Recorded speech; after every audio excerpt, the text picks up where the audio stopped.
We are up to the really exciting part. So this oven is coming out beautifully. We're now going to put a very thin coat over the top of this oven. So we're talking 1 or 2 mil. Now the reason we're going to do that is to bring up a nice, what they call sort of sanded finish in the plaster. Now you saw the result that we got when we used either a trowel or the Curvinator. There was heaps of ridges and it just looks terrible, to be honest. So what we're going to do now is actually use a sponge to bring up the finish we want, and we're going to do that by a series of very light rolls around the oven once we put the plaster on. So it's a very light process, and we're going for a very thin coat. So when we apply the plaster, we're going to let it sort of dry for a little bit. Depending on the conditions, that can be anywhere from sort of 5 to 20 minutes. And you can just start playing around and just sort of rubbing it with the sponge, and you'll see when it's rolling out really nicely for that great finish. If we try to just use a trowel, you can imagine we'd have to have a trowel for this angle, a trowel for that angle, you know. So the way we've found to get a really great result is to use a sponge, because it's quite flexible and we can just gently roll over the whole oven. You'll have a 20 kilo bag there, it's the purple bag, so you're only going to need 10 kilos. In fact, we'll have lots of change for that anyway.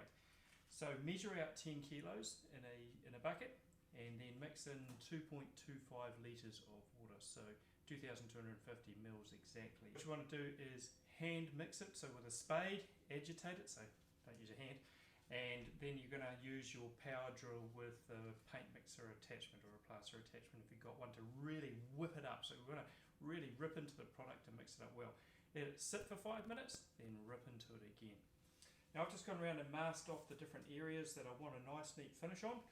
Because I put a coat of plaster here, I'm actually going to run this all the way down, so it's going to be the same look all over. So I don't need to run tape around here, but if you are wanting to cut this edge and get a really nice finish, really take the time to run the tape around nicely, okay? Because that will follow the exact curve and that'll give you the beautiful finish that you want. And it's all about getting that right finish. Now it's those little details that really make a difference on the oven. I have mixed up my brew, and once again I'm using my shovel. So I'm going to use a combination of my plastic trowel just to push it around, and then I'm kind of with my steel trowel, because this will push it round to a certain extent, and I'll push it as far as I can,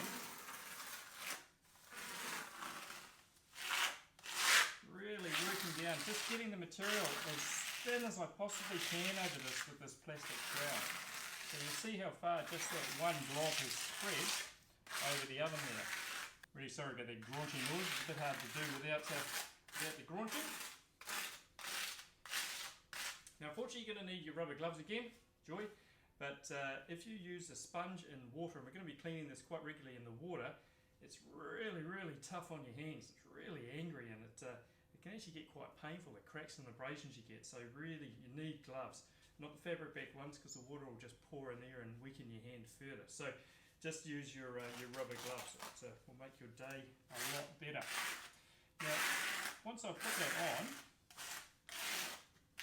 see, you just see how far that batch is spread. I'm still on that same shovel though, and I've still got an area up the top to do. I'm going to almost try and take it off with this steel trowel. So I'm not jabbing it that way, I'm pulling it back towards myself. And I'll just pop it on here. You see I'm coming up with a real thin coat on here. I don't want any heavy spots because I want it to all dry at the same speed, so I can roll over it with the sponge.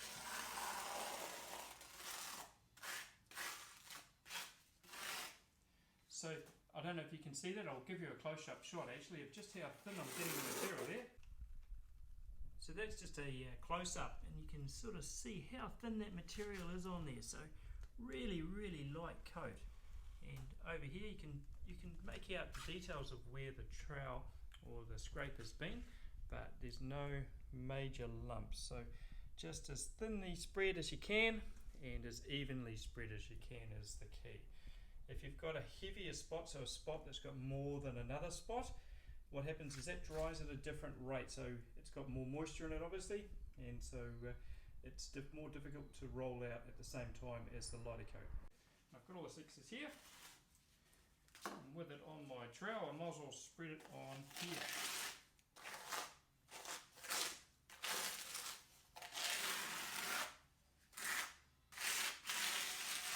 Really just spreading it out as thinly as I can. You can see already it's actually taking quite a nice form, so which is awesome. Get rid of this dry spot here. The coat of mortar under, or the coat of plaster underneath is actually going to start absorbing the water out of this, so that's what's going to give us the workability we want. So once again, we've got a number of ridges over the top, so I know they're going to be high points. I can just sort of spend a bit of time scraping them off. So look how far we got with one scoop. You can see why you don't need to mix up the whole bucket. Now the really good thing about only using half the bucket is that you'll have another shot at this if you don't get it right. It's not tricky, but if you feel like you don't quite get the right result that you want the first time, you can go back and chuck another coat on. There's no problem in doing that at all. So I have got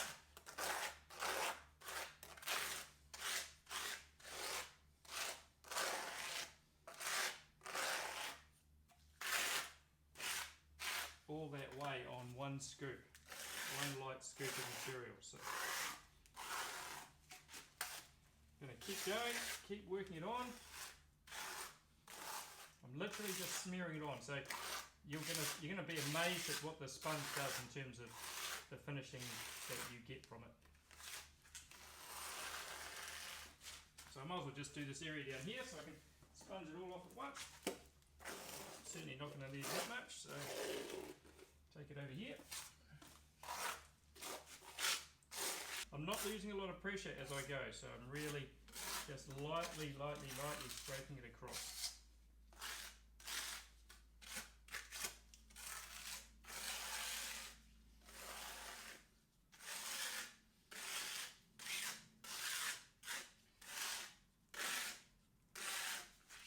So this is where we're at, and I wanted to give you a bit of a close-up on what we're doing because it'll probably make more sense.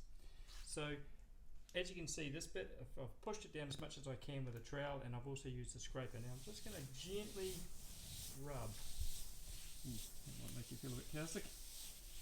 So gently sort of rub it over. And you'll see that, like, I'm putting hardly any pressure on at all. Really just rolling it over the top. And you can see, now that bit there started catching. That means I've got too much on my sponge, okay? So basically, flip it over. And look at that, not catching at all. So be mindful of that, and that's why we're actually going to be rinsing out our sponge so often. I'm just going to work my way over. And you can see, look at that beautiful finish. And so once that's done, I don't need to touch that again. I can just keep working my way onto the new spots. So it started picking up some stuff, so I'm now going to rinse out my sponge.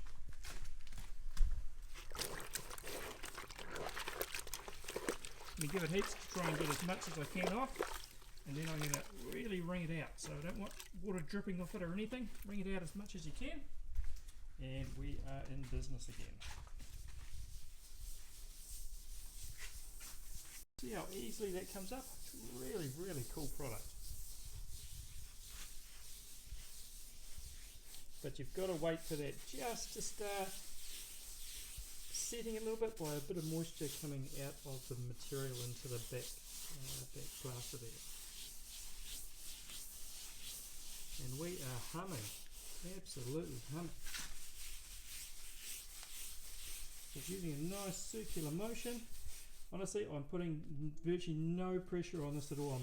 It's basically the weight of the sponge. Now here, you can see I have gone right the way back to the layer underneath. So I need to get in and put a little bit of plaster on top of that. and I'll let that sort of dry for 5 minutes, and I'll come back and rework that area. So the sponge sort of just pulls up the plaster there, which is really awesome. Now if I just go in one direction to try and give you a bit of a focus point, but you see it's all sort of stringy, so you have to go round and round and round.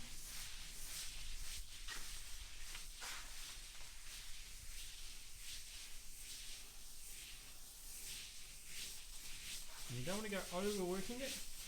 I can see that it sort of started pulling on things a bit, so flip it over.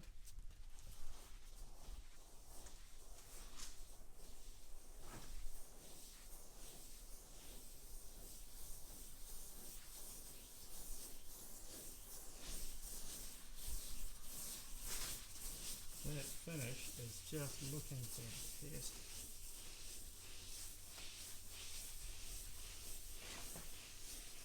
The best thing is it's coming out beautiful and even, so all those divots and holes have been filled in, even though they're only a couple of mils deep. And I can feel my sponge is picking up more stuff, so it's not rolling out properly, so I'm going to go give that a flush and keep going. So I've worked my way around the oven.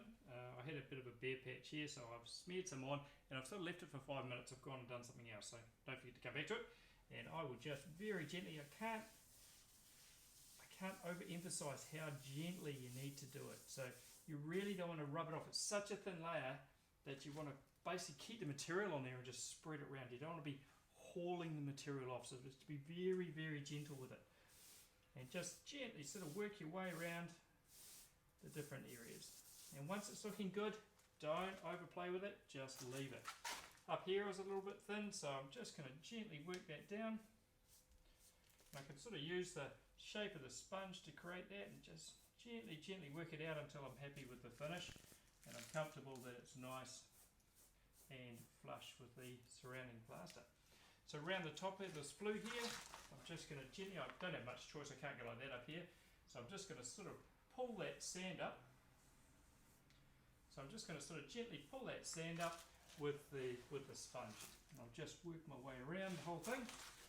If I've got a build up here, I can gently just sort of touch it with my sponge to bring it down into place.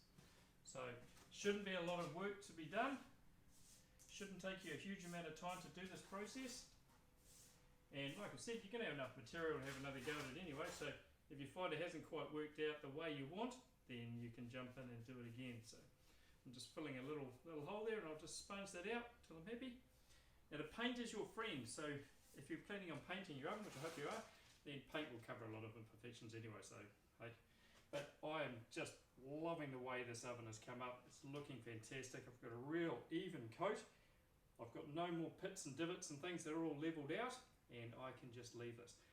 Now, please don't be doing this in the sun. It is a nightmare. It just dries really fast, and then you can't do anything with it. One side's hot, the other side's cold. It's just a mess. The other thing is go for a continuous coat. So you can't go back tomorrow and fix up this little spot here without it being really obvious. So make sure you complete everything in one coat. And I'm just doing the dome at the moment, and now I'm going to jump onto the front of the oven. So I've done the dome while it's nice and workable. It's the biggest area, and I'm just absolutely loving the way it's coming up. So I'm going to crack into it again, and I'll take you through how to do the front area and the dome. But very similar again, we're just squishing the material on as thin as we can get it, really working it hard with the trowel and then sort of scraping it back off, and then we are working it with the sponge once again. So we'll see you in a minute. Just a quick look at the front area here. So I have worked the plaster in this area here and across here. So that is now having its sort of 5 to 25 minutes of drying time before I go and rub it down. So obviously I haven't done here. I've gone and squished a whole lot into the gaps between the bricks there, and we're going to rub the sponge across the front there. So very simply, I have just used this and just sort of pushed the plaster into that area there. I've been careful to shape this edge properly, and we can use the sponge to shape that as well. So I'm just going to apply the rest, and then I'll let it sit, and then we'll do the sponging. This front area's had a bit of time to sort of lose a bit of its moisture, so I'm just going to go over It's not a shaping coat. Remember, it's just going to follow the shape that we've already got on the oven. So very gently rub it.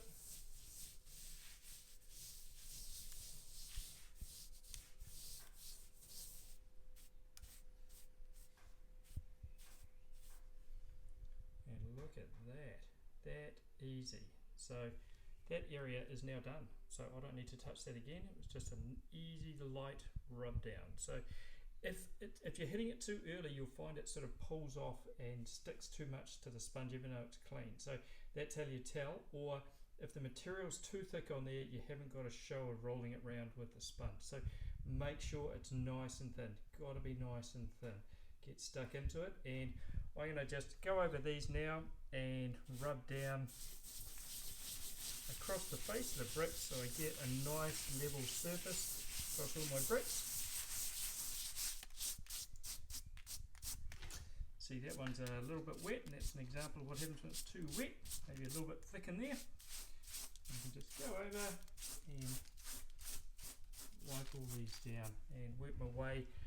On this particular build, I want to maintain my nice little turn going through here, so I'll just change the angle of the sponge as I rub that round and maybe make a few adjustments with the scraper. But yeah, we are looking good. So just a look around the oven and you will see that is beautiful. What I'm doing is I'm actually removing this masking tape now, so I don't really want it, because I'm going to have scenarios like this that I need to tidy up. So it's really easy for me to go over just with a cloth now or something and just get rid of that stuff and tidy my way all the way down, getting rid of these parts here, so it's really neat and tidy and a nice edge for us to get in and cut. I'll be wiping down all this aluminium, make sure it's nice and clean, making sure this line up here is nice. I've taken away my masking tape that I had here because it's easier to do when it's fresh. Doesn't chip away at the parts that are that have already set, so do it when it's nice and fresh. But it is coming up and looking stunning. So you can see I've sort of kept that line across there, just a bit of an angle change as it goes up. This is where I'm at. I have gone around and tidied it all up. Now anywhere where these gaps were a little bit proud, so they were sort of sitting a bit high, perhaps there's a build up on the tape or something like that, and we've torn it off and this part's a little bit taller or higher than the rest of the bricks, just put your scraper on and go, as you go up, scrape from side to side like that and just pick it up. Okay, and you can just see that it leaves a nice smooth line there, and then you can just sort of dab it with the cloth to, with the sponge to bring it up. I'm hopeless at multitasking and talking, so I see this one's just a little bit proud.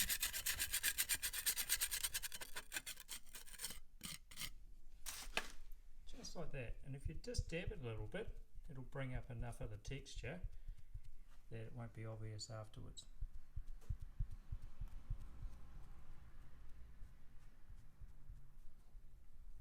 So we are looking spectacular.